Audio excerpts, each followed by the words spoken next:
welcome to the Uncomplicated Perimenopause podcast. I'm Kate Grosvenor, your friendly perimenopause expert and life coach. And I'm Gabriella, Kate's daughter, representing all the women who are nowhere near perimenopause but want to understand it better. Whether you're just starting your perimenopause journey, deep into it, or you're a loved one trying to support someone who is, we've got you covered. We'll be answering all of your burning questions, exploring the ups and downs, and sharing expert advice and personal insights. So grab a cup of tea, get comfy, and let's dive into the wonderful, sometimes wild, world of perimenopause together. And remember, no matter where you are on your journey, you are not alone. Welcome to the Uncomplicated Perimenopause. Hello, my darlings, and welcome to episode 22 of the Uncomplicated Perimenopause podcast. I'm Kate Grosvenor, a perimenopause expert and life coach. And I'm Gabriella Grosvenor, Kate's daughter, here to learn with you all. We're just having a conversation. We just looked at ourselves in the camera and went, well, we are just so wearing interesting outfits today. Yeah. For those of you listening, we're both just wearing black round neck tops. Sweatshirts, yeah. It's not happening, is it, today? No. I think it's the weather. Yeah. Bless you. It's yeah. just all hormonal. Both of my eldest and my middle girls are just like very premenstrual and I'm just wanting to run away from them. And this is the funny thing because, you know, we talk about hormones all the time and we forget. I think it's actually quite interesting, this concept. I think we need to talk about it more. That so many of us who are perimenopausal have hormonal teenagers. Yeah. And I was going to say it's a joy, but I don't mean it. It's not a joy. It's hard work though, because I didn't sleep very well last night, the joys, but I was working late and then couldn't sleep. And then I had to get up for school run for your younger sister. And I'm just feeling a bit, just be nice to me, speak kindly to me. And not to be rude, but you're not in that mood today. You're not in the, I'm going to speak nicely to my mother mood. You're in the kind of like, don't look at me in that tone of voice type of mood. I'm not going to, I'm going to humour my mum because I'm feeling soft and gentle. I can't humour myself. I can't, I know, bless your heart. It's not a personal thing. I gathered. I'm like, just be nice to me. And you're like, let's just not talk then. You sit over there and just be you. Yeah. So, bless. I actually don't understand your hormones on your period and why we get your estrogen drops at the second half of your cycle. What about pre? What about pre what? Like when you're just before you start your period and you're like a ball of... You're just all over. And this is the thing. It's just... Perimenopause is a little bit like premenstrual tension sometimes. So you and I are about... So you feel this every day? Not every day, okay. No. But it's just like this, you know, the rage that you get is similar to perimenopause rage. And that's why we're all kind of like... Could not live like this every day or something like this every day. It's not like that every day, but it's like the hormones that you withdraw from you is that, you know, when people talk about my estrogen's leaving me and I can't balance myself. Yeah. That's kind of welcome to our world. So yeah, it's funsies. But I think we ought to do an episode at some point. Somebody asked the question for me about... Someone text me on WhatsApp and I'll pick it up. How to deal with perimenopause when you have hormonal teenagers. Because it is that is a juggling act. Hormonal teenagers and boys as well. I wouldn't know. 3 girls. Girl mum. Girl mum. Ho ho. Right, my lovely Gabriella. What is the question for today, my lover? So, the question is from Yasmin, but Yasmin. Okay. Yeah. Depends on which way we're going. Yeah, she's from the UAE, so I'm guessing Yasmin. Marhaba. So, Yasmin has been struggling with mood swings and often feels irritated or tearful without understanding why. So, back on the subject. Yeah, this was quite good, yeah. I didn't want to spoil it, but she asked how she can recognise and manage these emotional changes and are there ways to bring balance to her moods without feeling out of control. The irony. After we just had that opening. Okay, so first of all, Yasmin, thank you so much for sharing this. It is a question that obviously resonates with so many of us because we just... Obviously. I like the fact that you didn't just say, well, strangely enough. No, I didn't want to ruin it. Okay. She needs her own moment. She needs her own moment, yes. So, emotional changes, especially mood swings, can feel incredibly unsettling. Especially... the fact that they seem to come out of nowhere. So you have your own emotional swings going on, and to a perimenopausal woman, it just seems like you just get sideswiped by them. And that's one of the most difficult things, I think, about perimenopause and mood swings, is that you don't see them coming. Because whereas in, for example, you know that in the second half of your cycle, you feel more cranky and you feel a little bit kind of like unhinged. I don't know. I feel mine's the beginning of the cycle. No, for you, it's just before your period. Yeah. That's the end of your cycle. Oh, my bad. Your bad. So the beginning of your cycle is day one of the period, right? Oh. Every day's a school day. But so it's the same for when in early perimenopause, it's the same. So the second half of your cycle, you're going to feel more cranky. When you're kind of in the later stages of perimenopause, your periods might be so irregular that you can't... when your hormones are all over the place. It's just the hormones are all over the place.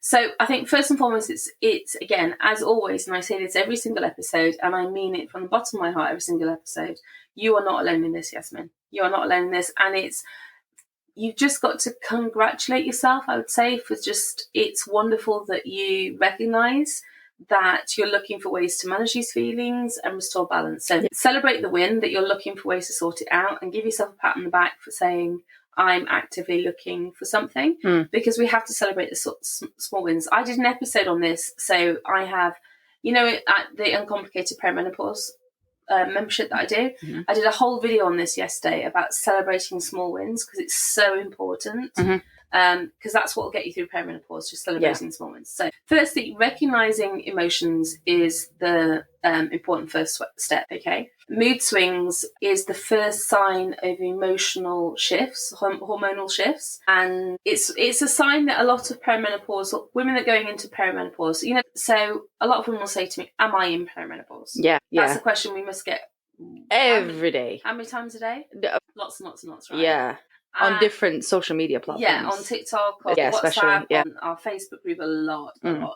And it's one of the earliest signs of going into perimenopause, this mood swing. And we're not talking about like little ones. We're talking about, I feel dead inside, I feel raging, I feel like I don't want to get out of bed, I feel just so anxious, I don't want to spend any time with my family. We're not, it's massive mood swings that can happen, or not. It can be just like, I don't know what's going on. But a lot of it is, I don't recognise myself kind of mood swings. But even without specific hormonal triggers, life's pressures can have a profound effect on our emotions. So what I would say first and foremost is if you're starting to feel like there's something going on and I don't quite know what it is, start keeping a journal. So start journaling around your emotions. Start trying to...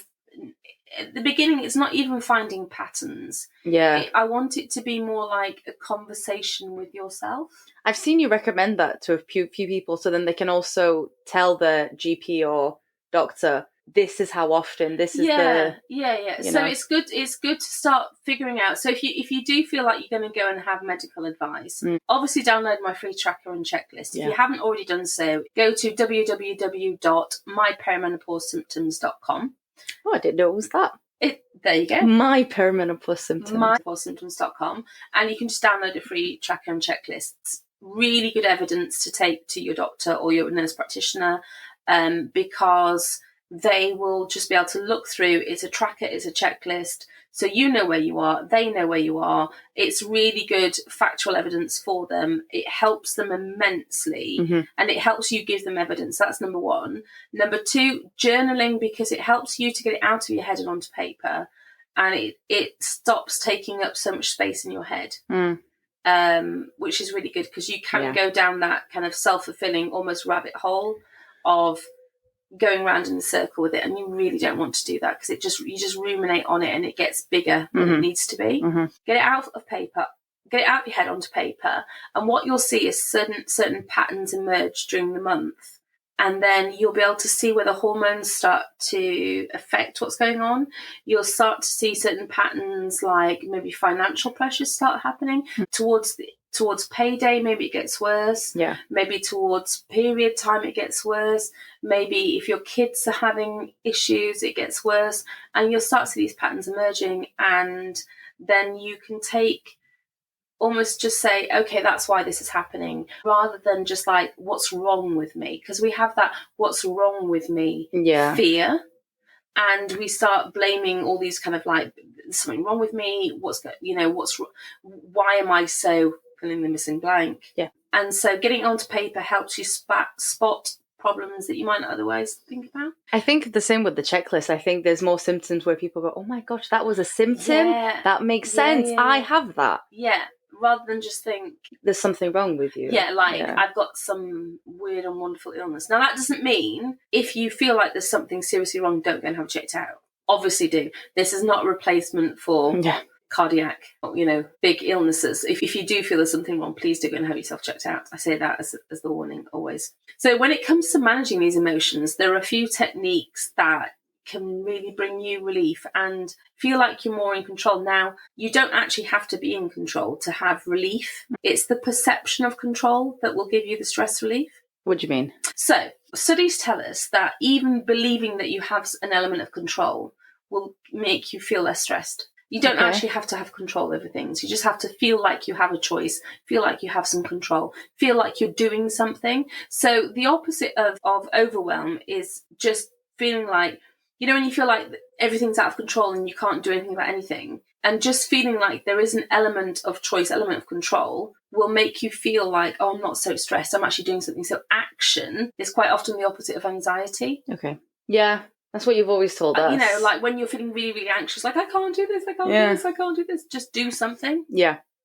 Take an action, take a step. So you said something amazing at the fire walk. I really want to remember it and remind me of it. It's something to do with a decision that you don't take as a wish or something like that. What was it? It was so nice. For 2 hours. I know, but it was so well put of something like a decision that you don't actually take is just a wish. It's just a wish, yeah. Facts.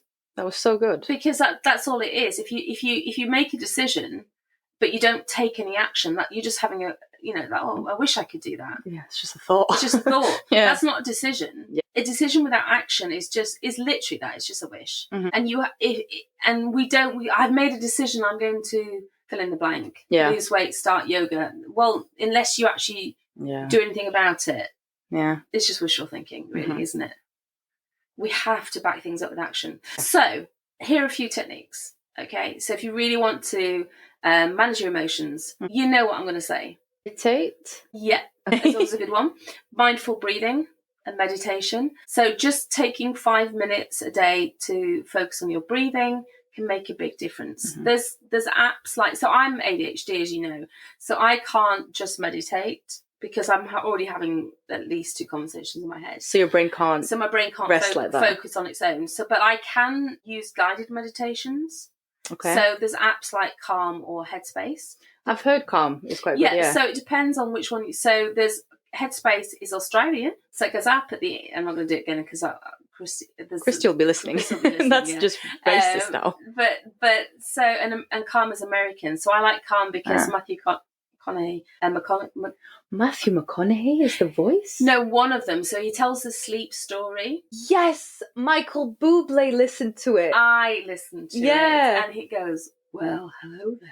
Man. If you go to sleep listening to that, you will have a good night's sleep. Really sorry to his wife, but like your husband has a nice voice to listen to. He does. And loads of people tell sleep stories. What's his name from One Direction? Harry Styles tells a sleep story. Yeah. Okay. Actually decent. Weirdly, he's not a bit of me. I mean, I'm more Matthew McConaughey than Harry Styles, but each their own. Respect to Harry. Yeah, we each their own. I mean, bless him. I was so sad about Liam Payne. I'm not a One Direction. No, same, but that just bless his heart. Anywho, so guided meditations can help you stay grounded, bring a sense of calm. So when your emotions are really high, what's the opposite of high? Is not low. Oh. Grounded. So if you're flapping about in the wind, you need to stay grounded. Apps like Calm and Headspace are really, really good. Sometimes they do free trials. I recommend a free trial because it's not for everyone. And just a few minutes focusing on your breathing. If you can't do guided meditations, just cocoa breaths. If you go to my YouTube channel, there's cocoa breath. So it's Kate Graham, the life coach on YouTube.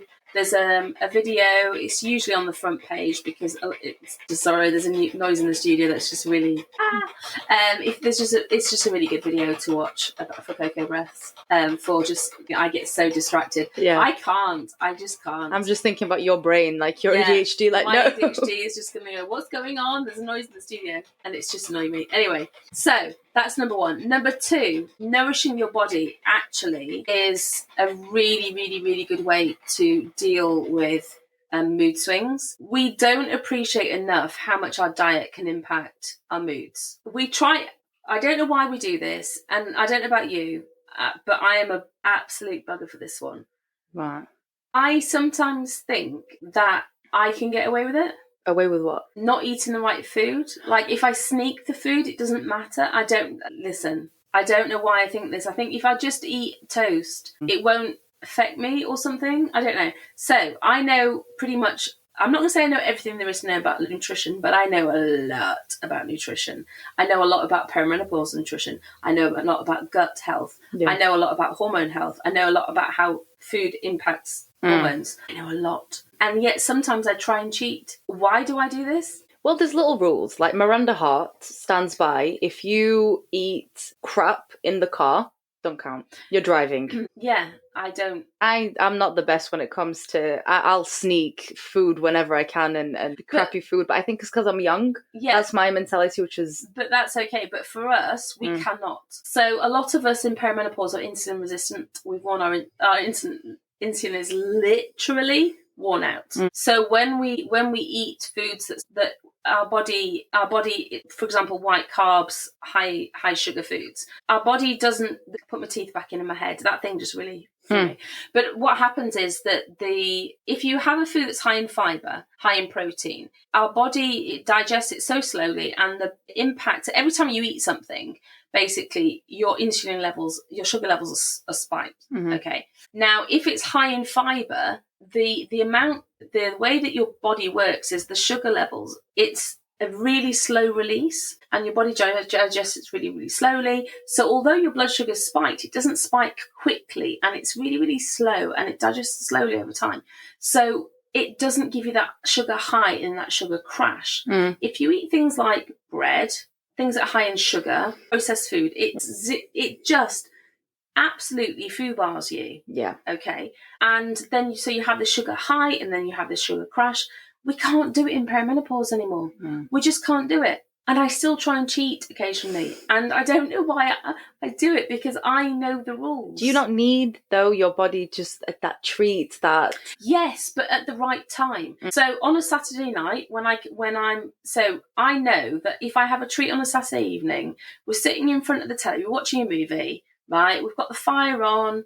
I've got Sunday morning off. Does it matter if my blood sugar crashes? No, not really. It does on a Tuesday morning, though, when I've got that many things to do that I can't afford the sugar crash. And this is the point. Your diet will impact your moods so significantly. You can't cheat anymore. You just can't. So, for instance, foods rich in omega-3s, salmon, walnuts, very rich in omega-3s. They are not only good for your brain health, but they're also good for your mood swings. Didn't know that, did you? No. Balancing blood sugars out with whole grains, proteins, avoiding refined sugars also help to prevent highs and lows. So if your blood sugar's stable, it massively impacts your mood swings as well. But aren't there like happy foods as well? Yes, there are. So bananas, pasta, and these things. Yeah.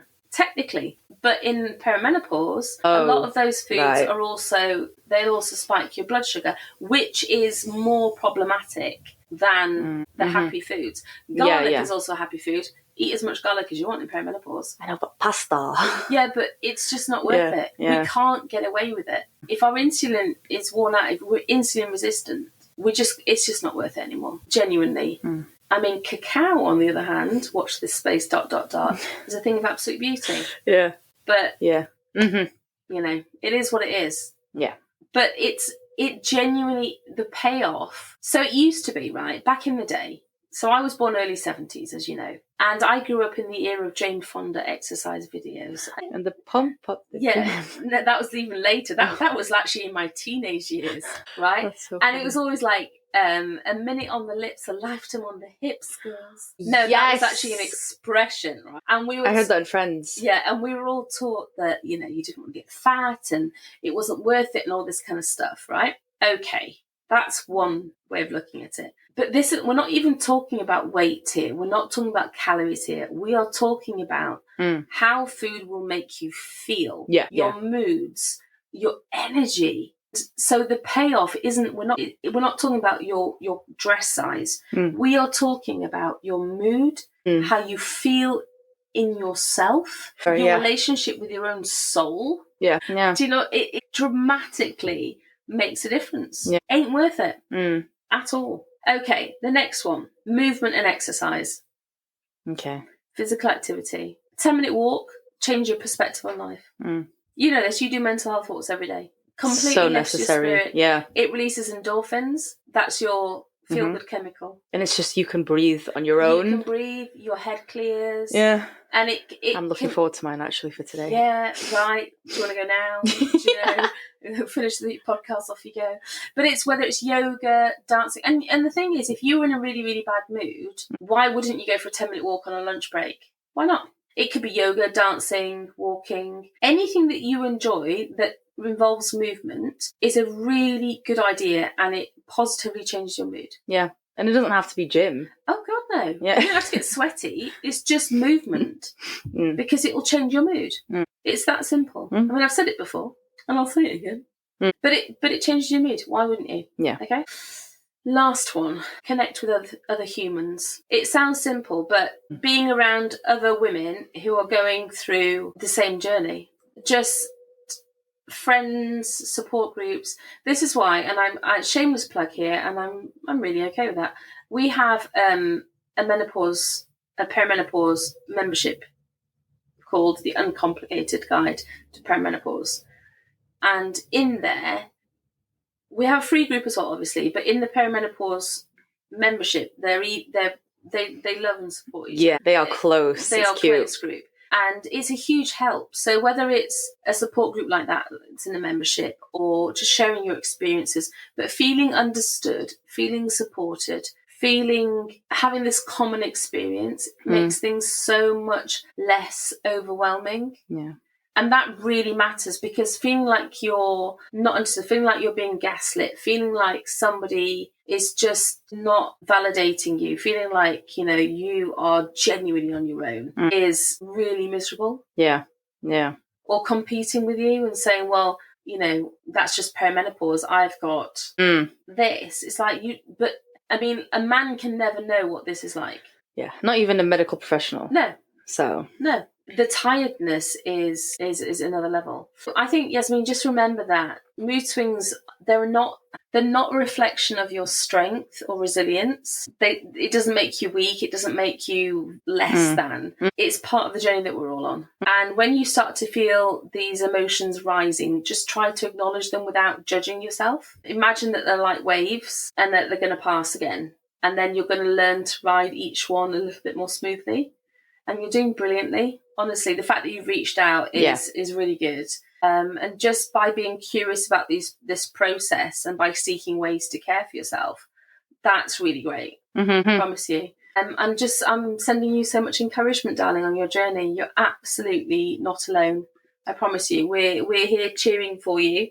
If anybody wants to have information about the perimenopause membership, just let us know, because we're here cheering you all on each step of the way, aren't we, darling?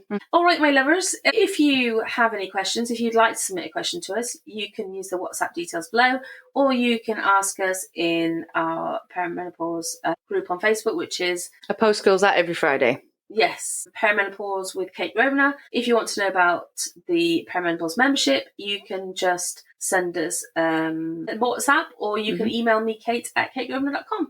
Take care, my darlings, and I will see you next week. Bye.